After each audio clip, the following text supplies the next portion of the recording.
السلام علیکم پیارے دوستو۔ ایک وقت تھا کہ مرد کھلی ہوادار دھوتی باندھتے تھے یا پھر شلوار پہنتے تھے، لیکن پھر پتلون کا دور آ گیا اور اس کے ساتھ ہی زیر جامہ یعنی انڈر ویئر بھی لازمی قرار دیا گیا۔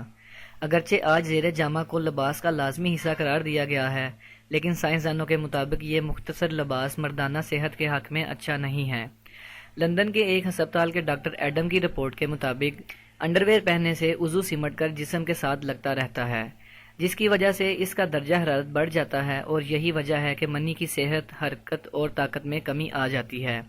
اس کے علاوہ انڈر ویئر کی وجہ سے بھی جسم کا درجہ حرارت قدرے زیادہ رہتا ہے، اور اسے باقاعدگی سے تبدیل نہ کرنے کی صورت میں انفیکشن اور الرجی کا مسئلہ بھی سامنے آ سکتا ہے۔ ڈاکٹر ایڈم کے مطابق زیادہ تنگ اور زیادہ لچکدار انڈر ویئر زیادہ نقصان دہ ہیں، جبکہ ڈھیلے ڈھالے اور ہوادار انڈر ویئر، خصوصاً جو کاٹن سے بنے ہوں، قدرے بہتر ہیں۔